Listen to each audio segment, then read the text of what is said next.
So you should be able to see the captions should you need them. If you have any issues, please just let us know in the chat and we will try to address those. And if you have any questions that come up during the duration of the presentation, feel free to pop those in the chat as well. I'll try to stop a couple of times throughout the presentation to address things as they come, but there will be a few minutes left at the end for questions as well. I am a white woman in her early 30s with long red hair, and I'm sitting in my home office right now.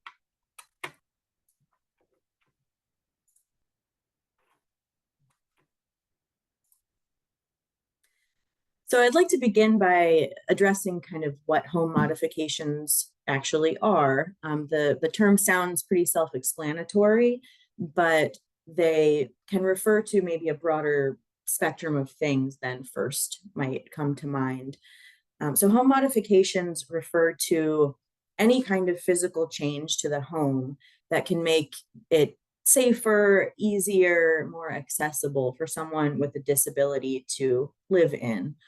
So this can include things like the installation of equipment or structural design changes. For instance, the installation of an access ramp, widening of a doorway, installing a shower that might be roll-in for better access for certain people. But it can also be smaller things like the installation of railings or grab bars, even moving furniture around or getting rid of area rugs to make things a little safer or easier for people to use. So the term encompasses a pretty broad spectrum of different things, and it can be no cost things up to often very expensive things. Unfortunately, most of the time, the things that do cost money are not covered by insurance. So people typically are faced with having to pay for modifications that they really need out of pocket. And on this slide, there's an image of a man using a wheelchair who is accessing an accessible microwave that's lowered and set into the cabinets. And then also an image of a woman installing a grab bar next to a shower. And on this slide and the next one are some pictures of specific examples of home modifications, some of which we have mentioned verbally already, but we've got a grab bar, we've got an access ramp, a stair glide, an accessible roll-in shower, and also pictured in that image is a toilet seat riser with handles. There is a roll under and lowered kitchen sink and lowered counters so that a wheelchair user can access the kitchen more easily. And then an image depicting widening of a doorway, which is usually most helpful for people using mobility equipment like a wheelchair. And moving on, here's some other examples, which include a pull-out cutting board in a kitchen, changing a turn doorknob into a lever doorknob so that you need less specific dexterity in your fingers in order to open a door. There's also an extendable door hinge, which can just kind of get rid of that little extra inch of a space created when a door opens. And that can sometimes be sufficient for somebody who uses a wheelchair or other mobility equipment to get through that doorway. And it's clearly a much cheaper and easier solution than widening the whole doorway. Things like extendable hose faucet attachments, so someone can pull out the faucet and have it closer to their body, a bidet for personal hygiene, or even something as simple as a clap on, clap off light bulb so that you don't need to manually turn on and off a lamp or something like that.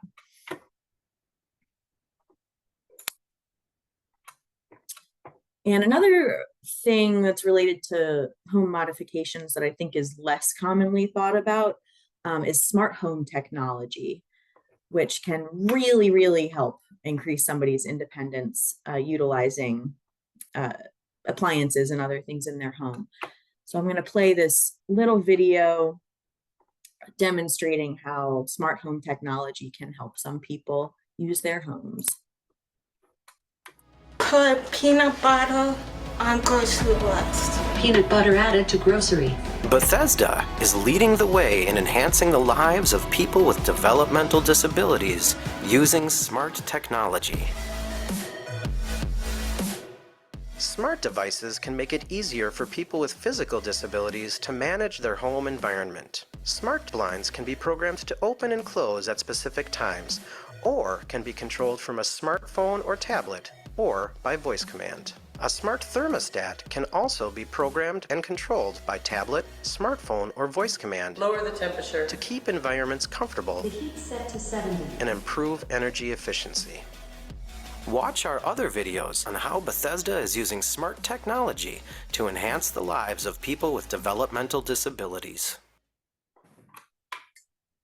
Yeah, a piece of smart home technology that I really like and is used pretty popularly are smart plugs. So they're wall plug adapters that connect to your smart device like Google Home or Alexa, and then anything with a wall plug can be plugged into that adapter and then become voice operational. So you can use, your grandmother's old lamp, plug it into that wall and be able to operate even that using just your voice. So a lot of this presentation will be talking about funding, which is almost always a pretty dry topic of conversation, but I like to consider how significant home accessibility modifications can be for people's independence and ability to remain in their own home while we move forward and slog through some of the more detailed, drier content. Everybody's needs change throughout their life. So whether or not you have a disability currently, you never know what the future is going to hold. And almost everybody's mobility needs change as they age. So a home that you buy when you're in your 30s or 40s or 50s, and it works perfectly well for you and it's safe and functional and accessible, it might no longer be so as you get older. And I like to use the example of stair lifts to talk about what an impact modifications can make for somebody, because it's one of the most common needs that we hear in our program. And if you think about it, a lot of single family 2-story homes that people might live in have only one bathroom, and it might be on the second floor. And if it becomes unable to use their stairs safely anymore, then they no longer will have access to their bathroom. And something as simple as a stair lift, which can be, a few $1,000s up to $10,000 or $15,000, can really assure that somebody can remain in their own home for as long as they want to, rather than needing to enter into a nursing home or other assisted living institution. So it's important stuff, and it can really impact somebody's quality of life for many, many, many years. As I mentioned, insurance rarely covers any kinds of home modifications, but luckily there are some resources in the state that can help to address the gap. The Department of Housing and Community Development currently offers 2 very low interest rate loan programs specifically to help people who need home modifications fund those. The first one I listed here is called Accessible Homes for Seniors, and that provides very low interest loans to lower income Maryland homeowners who are over the age of 55.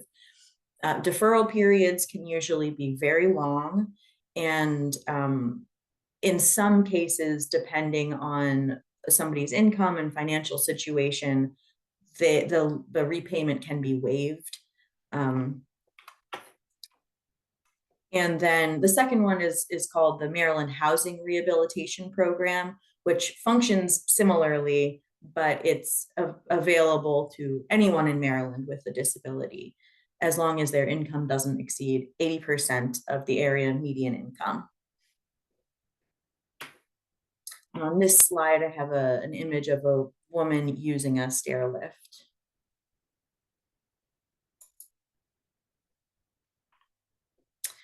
Our program, the Maryland Assistive Technology Program, also offers a financial loan program. And this provides low interest loans for all kinds of different disability related technology, durable medical equipment, vehicles, both adapted and non-adapted, and adaptations to vehicles, and home modifications. For home modifications through our program, loans can range up to $20,000, and anybody can apply for the loan as long as the thing that's being financed will be used to benefit somebody with a disability. We have a pretty straightforward application right on our website that you can fill out online. And you can also reach out directly to our loan staff at mdtap.atlp@maryland.gov to ask more about eligibility and the application process.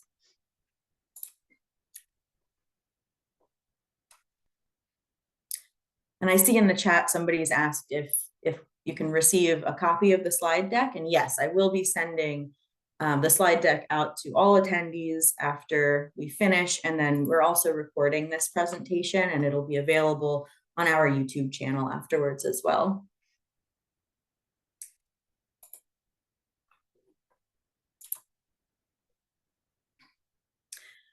Another state program that can help people to pay for home modifications is the Division of Rehabilitation Services, or DORS. In order to receive funding for home modifications through DORS, somebody must be a DORS consumer already. And DORS is a program that's focused on helping disabled people to find and maintain employment. So if somebody has a disability that makes it more difficult for them to work, they may be eligible for DORS services. And home modification services through DORS can be limited because they need to be necessary in order for the DORS consumer to achieve their employment goal. But if you can make the case that the home modification is necessary for you to achieve that employment goal, then you can receive modifications that include bathroom accessibility mods, home entry and exit accessibility mods, and access to different levels of the home, like stair lifts that we kind of talked about already.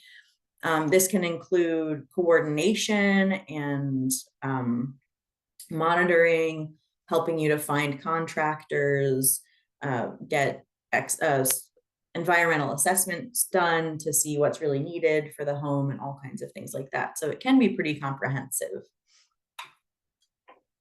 And the last thing about that is that the DORS consumer or their family has to be the owner of the home that the modifications are being made to. So it can't be a rental property or an apartment complex or something like that.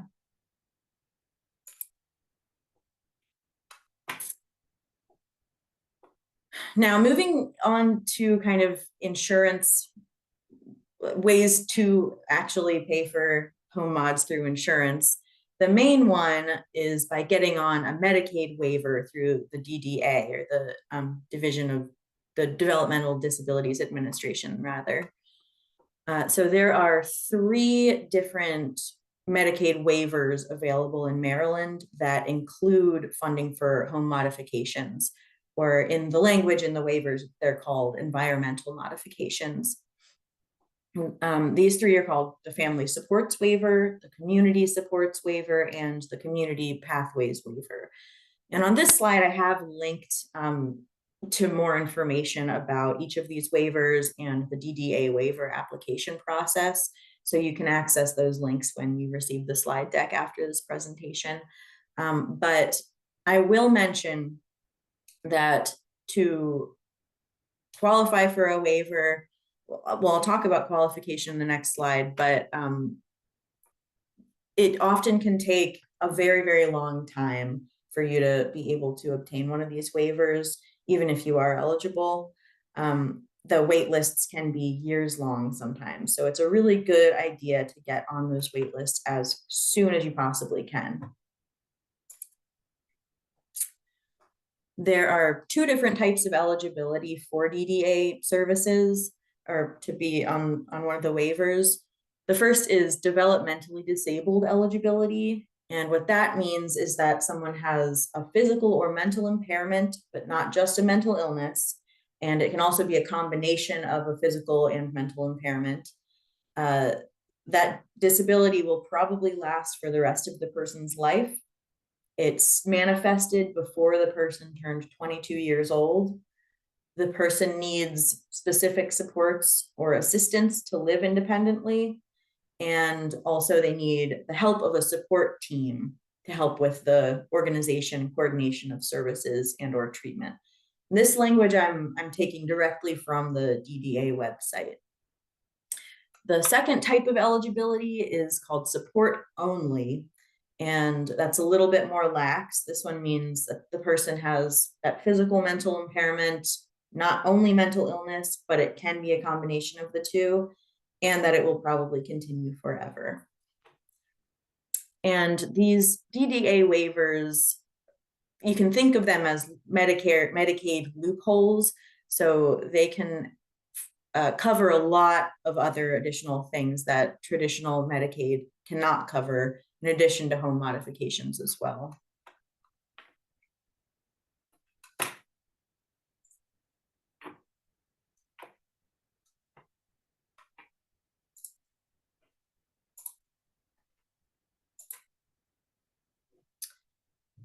All right, and then Medicare and Medicare Advantage plans can also sometimes cover some amount of home modifications if those modifications are deemed medically necessary for the person. Original Medicare more rarely can provide any kind of coverage for home modification than Advantage plans, but can sometimes in some circumstances cover partial costs of those home mods when they're medically necessary. Medicare Advantage plans, which are offered through private insurance companies, are more frequently able to cover some of the cost of home mods, but there are some downsides to Medicare Advantage plans, which include restrictions on types of care access and types of services, way more restriction and limitations on which kinds of providers you can use, because in original Medicare, everyone needs to take them that insurance, but the private Medicare Advantage plans, you're limited to in-network providers, which changes depending on which provider you're getting that Advantage plan through. They can be very difficult to switch out of once you are enrolled in them. And there are often higher out-of-pocket costs, which can even increase as you age. And regardless of which of these kinds of insurance you might have through Medicare, even if the plan offers some coverage for home modifications, there will almost always be at least some out-of-pocket expenses for them. And on this slide, I have an image of an older woman talking with her doctor.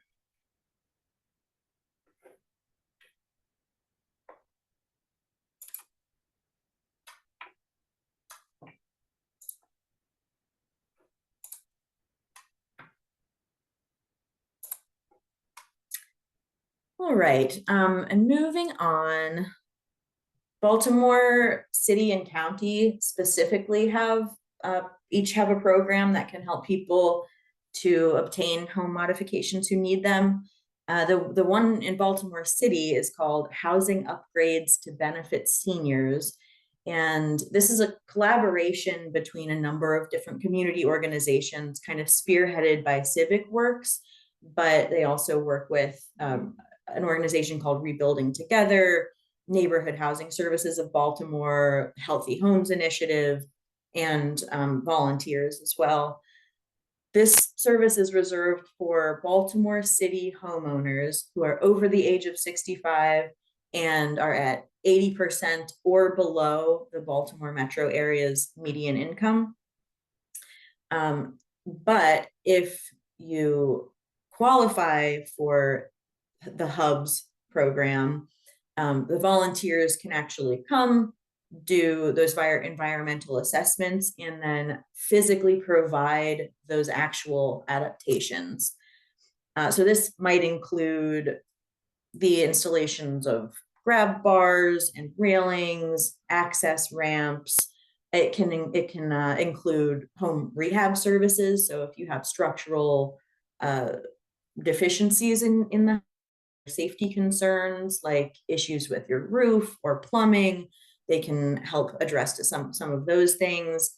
Even energy efficient upgrades, weatherization, bathroom modifications, doorway widening, all kinds of things like that. And that is a totally free program. As with many of these kinds of services and resources, there can also be long waiting lists to actually have the work done through HUBS, but it's a great option for people who can't afford to pay for those things themselves and who really need the help. And then on this slide, there's a couple of pictures of people doing work on houses.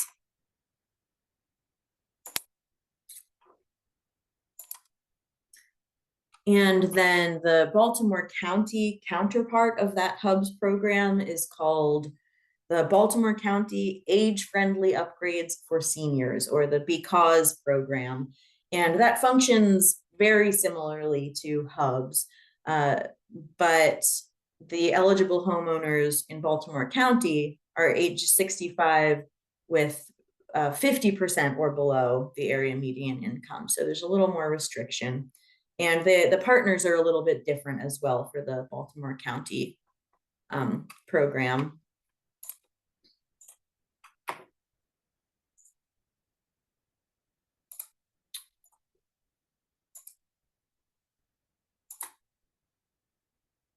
All right, and the Centers for Independent Living, if you are not familiar with those, Maryland hosts 7 different centers for independent living. And as far as I'm aware, every state in the country has some centers for independent living.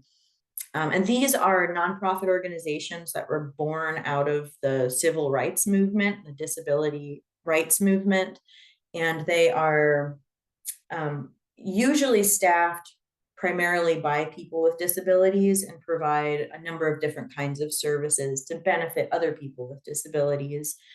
That can include peer counseling, skills training, assistive technology services, and some matching grant programs, which can be utilized to pay for assistive technology equipment or durable medical equipment that someone might need and can't afford.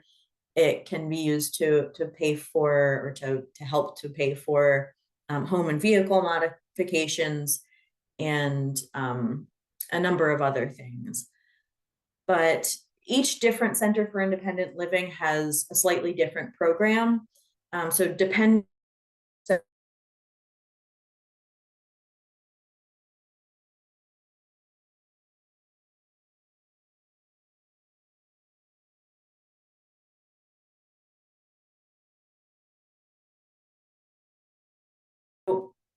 if somebody is approved for this funding, the remaining 20 to 30% would still be on their shoulders, but a huge chunk could be covered by the Center for Independent Living grant, and that can sometimes make or break whether somebody's financially able to pay for something. And because of the restrictions of funding that these grants can provide, they're not going to be helpful if you need an entire bathroom remodel or something like that, but they can help with things like the installation of a stair lift, sometimes installation of a permanent ramp, certainly the purchase of equipment like a temporary wheelchair ramp or stair lift, grab bars, installation of railings and things like that. And on this slide, I've got some images of disabled people protesting with banners and signs. And I've got also a link about the different, a link to a page showing you more about the Centers for Independent Living and listing the different centers with their contact information and the zip codes that they, or the counties in Maryland that they each serve. But you're welcome to also just reach out to us if you have any questions about that.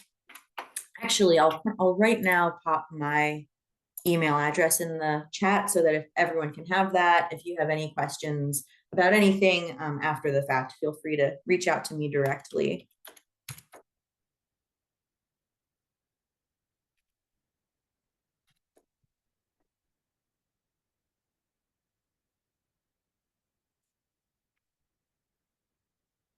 Alrighty, moving on. So here's on this slide, I've listed each of the 7 centers for independent living in Maryland and the different counties that they serve. So just real quick, I'll go through these for Baltimore City and County and Harford County. This is the Image Center, and I've linked to each of their websites on this slide as well. For Anne Arundel and Howard counties, this would be Accessible Resources for Independence. For the Southern Maryland, Calvert, Charles, and St. Mary's counties, it would be the Southern Maryland Center for Independent Living. Montgomery and PG counties would be Independence Now.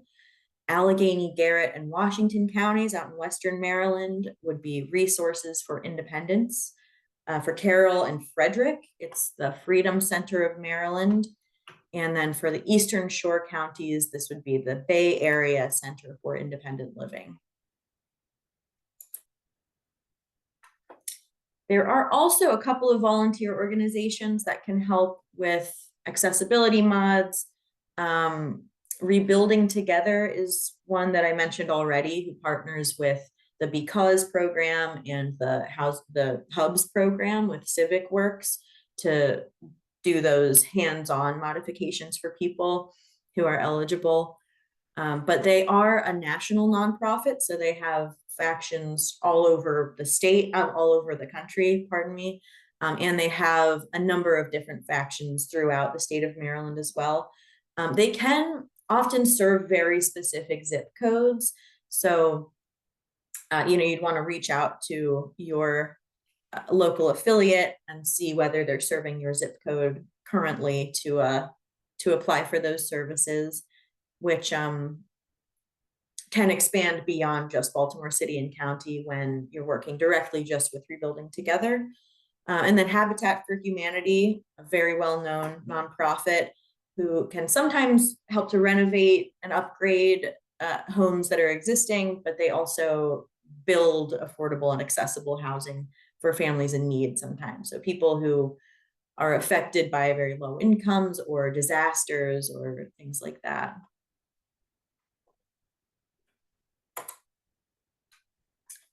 And I'm going to play you a little video sort of interviewing a woman who benefited from Rebuilding Together and her sharing her experience.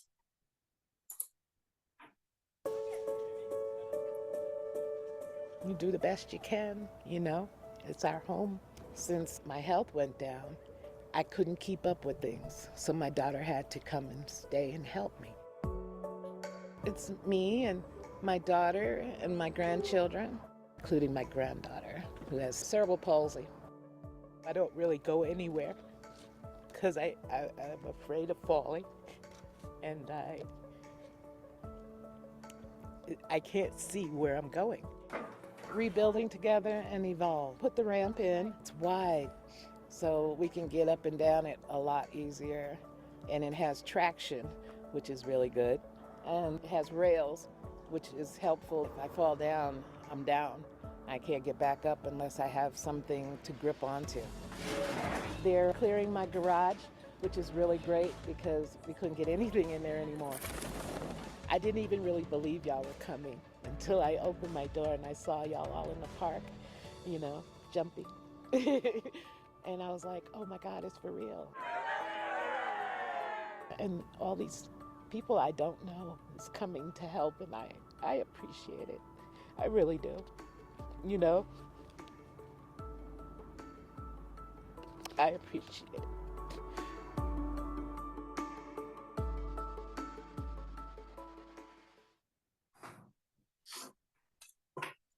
Yeah. All right, I'm gonna stop there and ask if anyone has any questions right now. I see somebody has said in the chat that they're a former Rebuilding Together member. PG County does not have a Rebuilding Together right now, but they've got a Christmas in April, which is what the organization started out as. I'm not familiar with Christmas in April, so I really appreciate you mentioning that. I'll definitely have to look that up. And it looks like Calvert and St. Mary's also have a Christmas in April. Thank you, appreciate that info.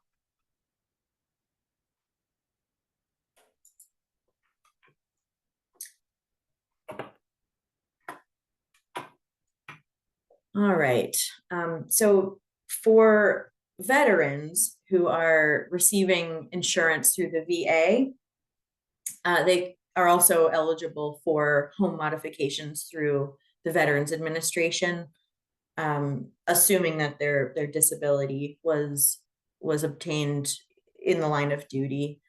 And once again, as with other kinds of insurance, people need to prove that these modifications are medically necessary for them. So often they'll need a doctor to write off on them. But if they are eligible for home modifications funding through the VA, that benefit is called the Home Improvement and Structural Alterations Benefit, or the HISA benefit. And this can cover things like most of what we've spoken about already, like allowing for entrance and exit in the residence. So that could include doorway widening, stair lifts, ramps, use of lavatory and sanitary facilities, so bathroom renovations and or kitchen, lowering of those counters or access to the stove and things like that. Improving entrance paths or driveways so that they can be accessible to people, or if the back door is inaccessible because of too much debris or a type of environment that's not wheelchair accessible, can install paths and things like that. And then improvements for electrical systems, plumbing systems, things like that. And I have linked to the HISA benefit webpage as well on here, so you can find out more direct information through that link.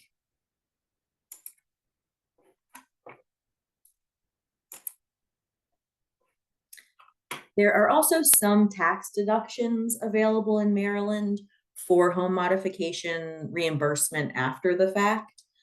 So a big one is the capital expenses tax deduction, which can be deducted from your federal income tax when those mods that you've made are considered necessary for medical care. Most of the time you would need a medical professional to provide documentation for that medical necessity in order for you to receive the tax benefit, but it's good to know about. Another more universal statewide tax benefit is the Maryland Independent Living Tax Credit. So that's available to Maryland residents who have made home accessibility modifications offered through, and this tax credit's offered through the Department of Housing and Community Development. And you might be able to be reimbursed up to 50% of the cost of a renovation, up to $5,000. And this is kind of unique because this can apply to a rental property as well as to your own home that you own or the home of a family member. most of the time, all of these kinds of services and resources are restricted to homeowners. So that's unique. Howard County has a specific tax credit for just residents of Howard County, which might be available for certain types of home modifications. You'll probably need documentation once again from specifically the Department of Inspections, Licenses, and Permits for the work in order to receive that reimbursement. And then there's also a business tax credit through the IRS for businesses who do modifications to their structure of their business in order to be more ADA compliant. So I see a couple of questions. Let me see.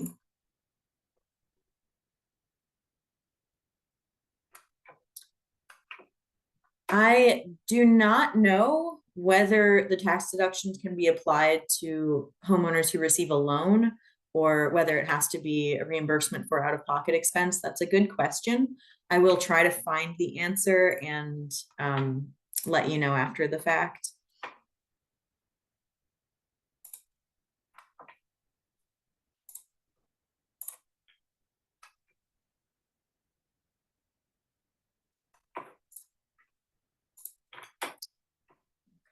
Moving on. Environmental assessments. So whether somebody's moving into a new home or whether you're starting to be aware that your needs are changing or that your home is not functioning as well for you as it once did, it can often be a really good first step to work with a professional environmental assessment provider to figure out what you really need to make your home work as well as possible for you. These are professionals who are well trained to recognize exactly what in a home might not be functioning perfectly for somebody, any kinds of risks that might be in the home, and different ways to not only make the home safer for somebody and more usable, but also to kind of optimize the functionality for somebody living in the home. So that can sometimes even include moving around furniture just to optimize the way somebody can interact with it and engage with it. So it can often be really helpful to work with an environmental assessment provider before pursuing home modifications, just so that you are as informed as possible with the different possibilities and what might work best for you. I have listed on this slide a completely non-exhaustive list of some agencies that can provide environmental assessments in Maryland, and I have linked to each of their websites as well. We also put out a home modifications directory, which is a directory listing all kinds of different resources in Maryland that that can help people with the process of getting home modifications. And I'll touch on that a little bit more in a later slide as well.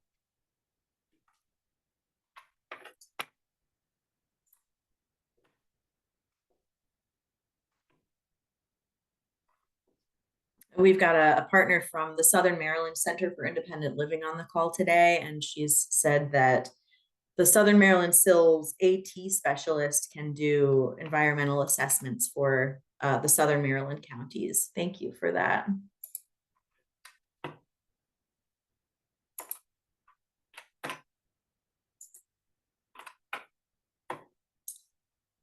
In this conversation of home accessibility and the need to, pay for really expensive modifications in order to make homes accessible that are not already accessible, I always like to talk about these two different concepts.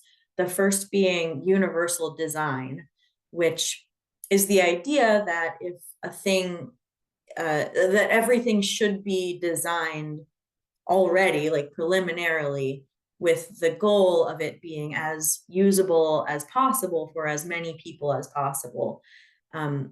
So there's an image next to the universal design blurb that is a long stone staircase with a ramp running right through the staircase, kind of zigzagging. So that's not necessarily as accessible as possible for as many people as possible, but it certainly includes a larger population of people than if it were only a staircase. And I like talking about this because if we start trying to engage this concept when we design homes in the first place or buildings in the first place, then people are much less likely to end up in a position of really needing expensive modifications that they're not able to afford in order to remain in their home. And the second that I would like to touch on is called the curb cut effect, which is the concept that when something's designed with disability access in mind, often it benefits a much broader spectrum of people than just those people whom it was designed for. So it's called the curb cut effect because a great example of this term is the curb cuts in sidewalks, making it, they're designed so that people using mobility equipment are able to cross the street, but they can benefit people. In this image, there's a little girl using a scooter pictured, somebody rolling a rolly suitcase, somebody pushing a baby carriage. All of those people benefit from that curb cut. Or, a electronic button to automatically open a door. I use that all the time when I'm coming into work, loaded up with all kinds of equipment in my arms.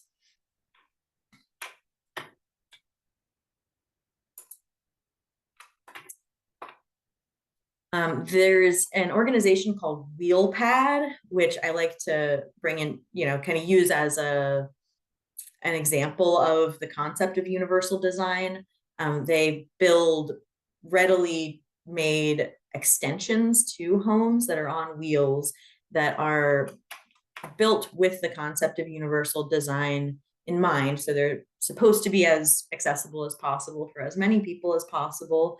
And sometimes one of these can be installed in the home or aside, next to a home instead of having to make all of those expensive modifications. I will mention that there are different laws in different states for mobile homes being built on residences, et cetera, et cetera. So a wheel pad is not a viable option everywhere, but it's a pretty cool concept. So let me play that video for you.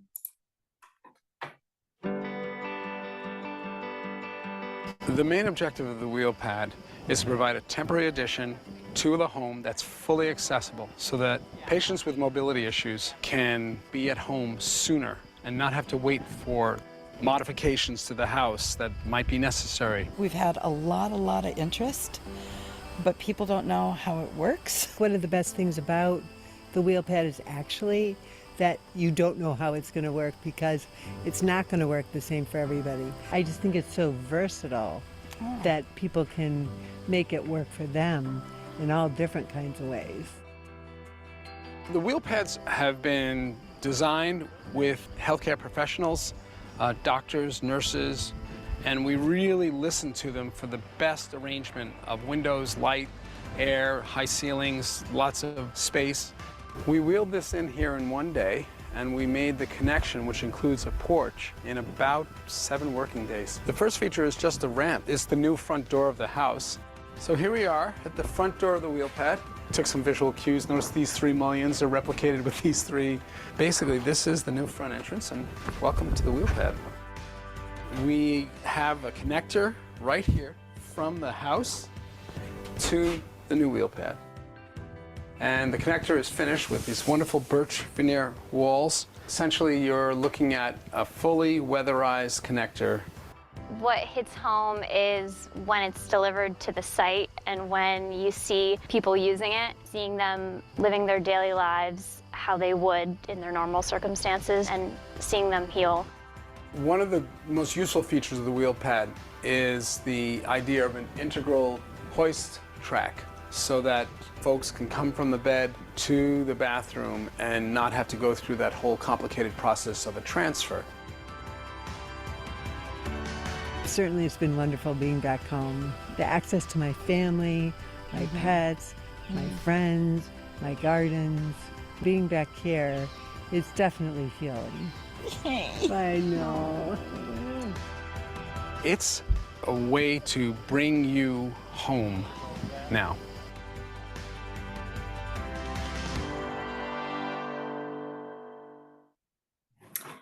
Yeah, so just imagine if some of those features became the design standard for when building new homes or new buildings.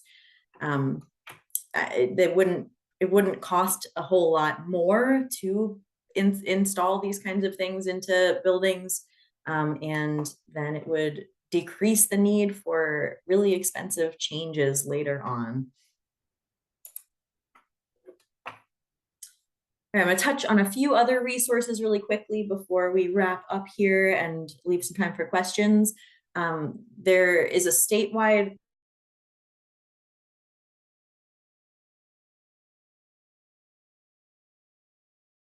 through the different centers for independent living. So each CIL houses a variety of different portable ramps of different shapes and sizes. They can be borrowed for free for 4 months at a time by people who live in the counties that that center serves. And so these can be really good options in an interim period while waiting for funding for a permanent solution, or if you only need a ramp on a temporary basis, if you're traveling somewhere, want to access a specific business that's not accessible, or if you're in rehab and recovering from an injury or something like that. I will mention that the portable ramps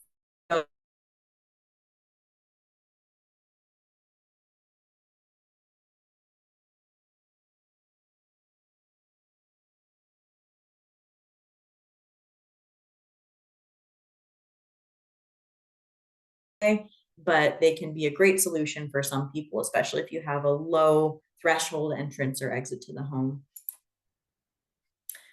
Another resource that I absolutely love, it's one of the resources that I refer people to the most frequently, is the Department of Aging's Durable Medical Equipment Reuse Program.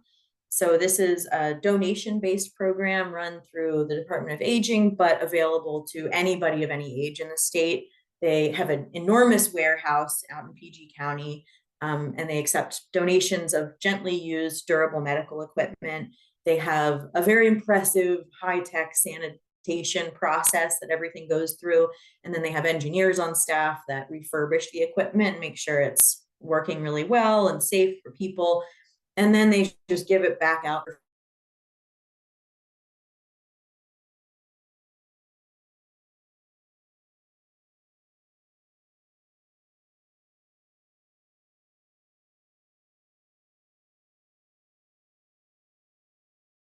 Toilet seat risers, transfer equipment, all kinds of stuff like that. And I've got each of those things pictured here on the screen. I've also got a link to their website and their phone number, which is 240-230-8000. But on their website, there are request forms. You can just request directly through the web portal. I will mention that oftentimes you'll need a medical professional to sign off on part of the request form, just to demonstrate the need of the equipment. This is especially true for the more complex equipment like electric scooters and wheelchairs, which you need specifically an occupational or physical therapist to fill out some of that form because of liability reasons. But if you can get that paperwork done, then you can usually get the equipment that you need. They have a tremendous amount of stuff. And here is this slide linking to our home modifications directory that I mentioned. There's some images of different people doing different home modification work and some specific home mods. And so in our directory, we list resources like everything that I've gone over today that can be a financial resource in Maryland, equipment supply providers, environmental assessment providers, a lot of different licensed contractors who can actually do the work for you, different kinds of information and referral services. So there's a lot there. It can be useful to peruse if you're in need of home mods and kind of looking for resources or don't know where to start. And then just a little bit more about our program. We are the Maryland Assistive Technology Program, as I mentioned. We are Maryland's Tech Act program. So there's a counterpart to our program in every state in the US. And we exist to help everyone in Maryland with a disability and everybody who works with them, their family members, to learn about and access assistive technology, which just means any kind of device or implement that can help someone with a disability do something more easily or safer. So I will play you this last little video, just kind of outlining what our program does and our services, and then we'll wrap up. I don't think that enough people know about a resource like this. It's like Maryland's best kept secret is that we're here. So Maryland TAP is the Technology Assistance Program. We provide services to folks with all disabilities and all age ranges. So we run a pretty broad spectrum of assistive technology services. That includes things like equipment libraries, equipment demonstrations, consultations. We do training. And so one of our main things that we do here is we have an assistive technology demo and loan library full of different assistive technologies. There are no other places in the state where you're going to find the variety and the array of assistive equipment, everything from modified wheelchairs to feeding devices to braille and audio devices, that one can go and look at the stuff and try it out and even borrow it for a time. So we often say we're like the public library for books, but with assistive technology instead. So they're able to take the devices home with them, utilize them in their workplace, education-based settings, and then actually see if it's going to fit their needs and utilize them there.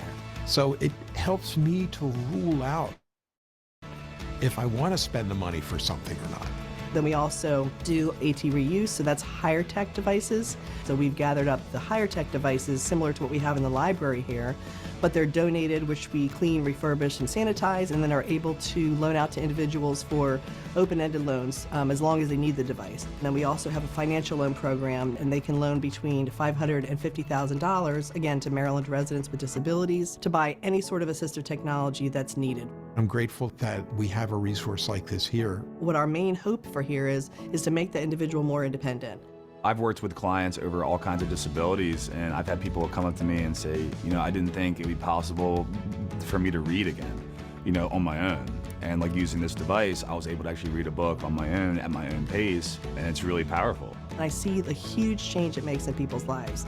It's life-changing, and there is no application process, which is probably the best part of this. I think that's really unique in our program. You don't have to go through all these forms and get things signed off and checked off on. You contact us directly as AT specialists. We can get somebody in here in the library if they want to in probably less than a week's time. There's not a fee associated with our program. There's not an application process. It is truly a public service that we're providing. So we want folks to feel comfortable reaching out to us, connecting with us, and hopefully we can help come up with some solutions.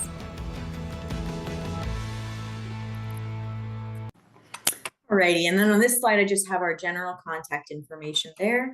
I will put our website in the chat now. And we have about 5 minutes left for any additional questions.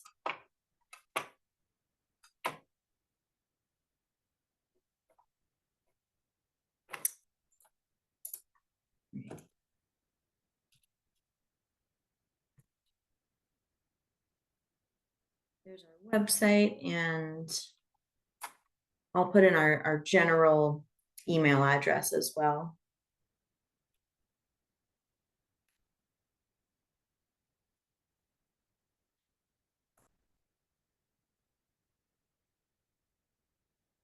Do we offer PERS? I am sorry, I'm not familiar with that acronym. If you can spell it out for me, I might be able to answer that question.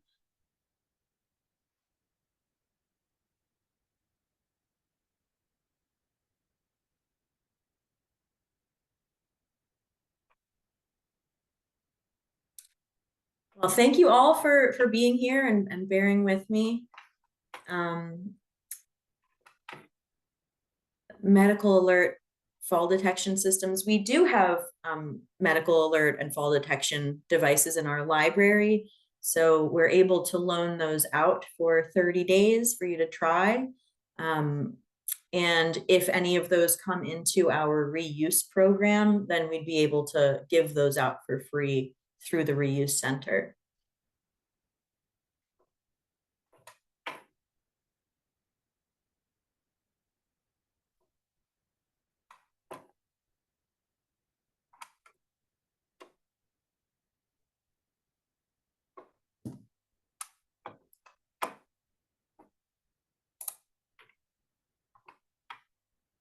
All right, I will just hang out here until 3 o'clock in case any other questions arise. But once again, thank you so much for joining me, and feel free to hop off anytime you need to. I'll put my direct email address in the chat one more time just for ease of access.